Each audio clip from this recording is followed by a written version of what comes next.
nós podemos fazer uma pergunta. Por que será que Jesus nos deixou o ensinamento, né, de que nós precisamos aprender a fazer o bem sem ostentação? Bom, a palavra, né, ostentação, ela significa mostrar, né? Então, mostrar realizações, mostrar posses, né, poder, né, habilidades, valores, enfim, tudo que a gente possa imaginar, a palavra está aí, né, demonstrada. Agora, na vida humana, vamos assim dizer, às vezes é bom nós, né, demonstrarmos algo positivo, né? Mostrarmos valores, né, possibilidades, experiências, porque senão fica difícil até arrumar emprego, não fica? E aí, sem emprego, fazer o quê, né? Trabalho, né? Nós precisamos do trabalho, né? Pão nosso de cada dia.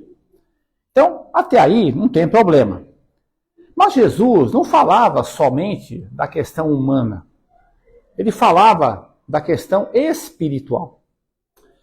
Ou seja, nós sabemos que na Gênese está escrito lá nos atributos de Deus, um deles é a onipresença. Onipresença significa presente, está em tudo e em todos. Até naquilo que a gente não conhece ainda, ele está presente. É o que a gente costuma dizer, que ninguém ou nada está fora de Deus. Por pior que seja, não está fora de Deus, né? A única coisa que está acontecendo aí, né, é que ele não se conscientizou disso. Então é onde o bem está ausente. E quando o bem está ausente, o mal aparece, né? Ele naturalmente tem vida, né? Então Jesus dizia o seguinte, né? O bem, como ele está teoricamente em todos nós, porque todos nós estamos em Deus, o bem, de acordo com a consciência de cada um, ele é até um dever. E um dever natural, né? Por isso que depende do momento evolutivo e da consciência de cada um, né? Só que assim, o verdadeiro bem, como dizia Jesus, é aquele que eleva, que ergue o próximo, e não aquele que humilha. Ou seja, é aquele bem que a gente faz sem esperar nada em troca, né? Sem nenhuma intenção, nem dos homens, como se diz, e nem do Criador. A gente faz porque está em nossa natureza já fazer o bem. É uma coisa natural para a gente. Não é uma coisa forçada. Ah, você tem que fazer o bem. Não é tem que fazer o bem. A gente sente dentro de nós a vontade de ajudar naturalmente. Então, quando nós chegamos nesse estágio, nós estamos aí se aproximando do que Jesus nos ensinou. Tem aquela passagem que ele coloca, né, na parábola do óbolo da viúva, justamente esse ensinamento. A viúva que doava 3 moedas, né, do seu sustento, com fé pura, né, de coração aberto, sem esperar nada em troca, de ninguém. Do outro lado, né, os que podiam, lógico, naquela época também, né, doavam sacos de moedas, né, e ficavam se vangloriando no meio do povo, né. E aí Jesus disse, ó, essas 3 moedas aqui, ó, pesa muito mais para Deus na sua balança do que o saco de ouro daquele ali, que ainda não despertou para o verdadeiro bem. Por quê? Porque ele queria, né, vamos assim dizer, a visão das pessoas. Ele queria mostrar para as pessoas que ele fazia o bem, né? Então Jesus falou, ó, os homens estão vendo, ele está satisfeito. Então, portanto, ele não despertou ainda para essa consciência de que o bem é algo natural, né? Por isso que, no nosso dia a dia, nós temos muitas oportunidades de fazer o bem sem esperar nada em troca. Porque o bem não envolve só financeiro, né? Dinheiro ou coisas materiais. Envolve o nosso espírito. Muitas vezes nos pede paciência, tolerância, compreensão, né? Às vezes um sorriso, né? Um gesto de renunciar, né? Para que o outro possa, né, ter a sua vez. Então, pequenas coisas do dia a dia em que nós podemos praticar o bem sem esperar nada em troca. Isso é no ônibus, no metrô, no trânsito, na escola, na faculdade, no trabalho profissional, no comércio, em qualquer lugar. Né? Ou seja, não só dentro de uma casa espírita ou dentro de uma igreja, vamos assim dizer, mas no mundo lá fora. Tanto é que Jesus também disse, né, sobre esse ensinamento, o quê? Que a mão esquerda, né, não saiba o que dá à direita. Ou seja, faça sem esperar nada. Não fique preocupado com isso.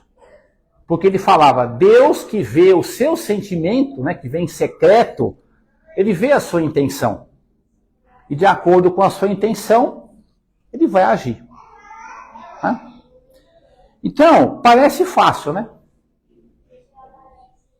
Mas é um pouco complicado, porque na vida humana, a gente mostra algo, porque nós precisamos mostrar, como nós falamos, para podermos, né, ter uma vida adequada. Na questão espiritual, já não é tão necessário. Por quê? Em primeiro lugar, o bem sem esperar nada em troca é uma felicidade que não é deste mundo, como disse o mestre. E nós ainda não entendemos muitas vezes o que ele queria dizer com isso. Então, fazer o bem, tudo bem, mas cada um vai fazer do seu jeito, do seu momento, né? Da sua maneira, não tem uma regra de bolo, como se diz, né? Uma receita ali, é assim, assado, não. Né? É individual. O que é geral é, será que eu estou esperando algo em troca? Não é mesmo? Aí é que está. Então nós não precisamos fazer o bem para esperar algo em troca. Porque como ele falou, né? Deus vê o sentimento, vê a intenção. Né? E é interessante que quando a gente pratica, né, algo e realmente não fica preocupado se a pessoa vai me retribuir ou não vai retribuir, né? A gente sente uma alegria interna que não tem explicação. A gente entende nessa alegria que parece que eu consegui fazer algo de bom. Né? E não preciso falar para ninguém. Porque se Deus está vendo, eu tenho essa fé e basta. Né? Se os homens estão vendo, as pessoas estão vendo, não é problema nosso. Né? É algo íntimo da gente. Né? Porque a gente sabe, né, que quem faz o bem e espera algo em troca são políticos. Porque eles esperam o nosso voto. Né? Então não sejamos assim. Sejamos tranquilos, como Jesus foi tranquilo. Né? E veja bem, né, o mestre fez tanto bem e mesmo assim foi incompreendido. Né? Nós seremos incompreendidos também. Vão achar um monte de coisa da gente. Né? Mas não é essa a nossa preocupação. A preocupação é o que eu estou aprendendo fazendo isso. Fazer sem esperar nada em troca. O que eu estou aprendendo com isso? Eu estou evoluindo o meu espírito. Então eu posso ter, sim, uma vida humana, onde eu preciso mostrar valores, ter capacidades, né? Enfim. Mas eu posso ter uma vida espiritual íntima, despreocupada. Porque eu vou saber lidar com essa questão naturalmente. Né? Não vou precisar daquela chamada voz da consciência, né? Tipo assim, ó, por que você não fez assado, né? Não, eu vou fazer melhor, fazer cozido. É iniciativa. Né? E outra coisa, tem essa questão. Não é obrigatório ser só material ou financeiro. Nós temos muitos recursos no Espiritismo, por exemplo, né, que podemos fazer o bem. Quando a gente aprende a fazer o Evangelho no lar, ali, como aqui na Casa Espírita, a gente faz as vibrações, né, como se diz, que a gente está enviando os melhores sentimentos e pensamentos para quem quer que seja. Né? Não importa se o vizinho está recebendo ou não, se ele está sabendo o que eu estou fazendo. Eu estou mandando. E me sinto bem em fazer isso. Né?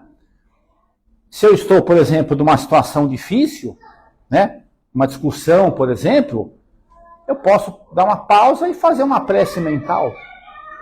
Né? Não só com a boca, a sua mente, fazer uma prece e enviar essa prece em forma de flores, por exemplo, espirituais, né, para que atinja as pessoas envolvidas naquela situação. Então, temos vários recursos em nós. Por isso que ele disse, né? Vós sois deuses. Podeis fazer o que eu faço e muito mais. É que a gente esquece disso, né? Ou duvidamos, né? Mesmo? Então, está tudo em nossas mãos. Né? Basta a gente, muitas vezes, entender o que ele quis dizer, o seu pensamento, e vivenciar. Naturalmente, gente, no dia a dia. Não precisamos correr atrás de nada. Naturalmente aparecem as oportunidades para a gente praticar o bem, sem esperar nada em troca. Né? Então, para quem gosta de ler, gosta de estudar, essa lição está no Evangelho, né, segundo o Espiritismo, no capítulo 13. Tá? Fazer o bem sem ostentação. Então a gente pode ler, pode formar a nossa opinião também, lógico. Né? O Espiritismo é democrático. Tá? Ele não tem dogmas, então permite que as pessoas estudem, né, compreendam da sua parte e, compreendendo bem, né, que é o importante, a gente possa começar a praticar. Em doses homeopáticas, né, mas é possível. Então, é possível viver Jesus hoje no século XXI? Com certeza. Agora, se eu ficar preocupado com os costumes daquela época, aí vai ficar mais difícil. Né? Mas se eu ficar preocupado com a essência que ele trouxe para nós, espiritual, aí dá certo. Eu posso praticar em qualquer época, qualquer situação. Não importa a moda, não importa a cultura, não importa o ambiente, eu posso praticar. Né? É porque a gente não conhece essa questão, vós sois deuses. Às vezes fala, não, mas eu não tenho todo esse potencial. Temos sim. É que nós estamos despertando aos poucos. Só que assim, é um processo lento, né?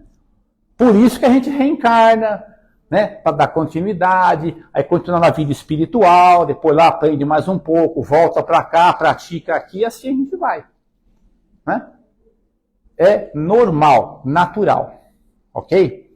Então, quem quiser pode ler, estudar, tá? E fazer aí, como falamos, né, a sua visão, né, seu pensamento sobre a lição, ok?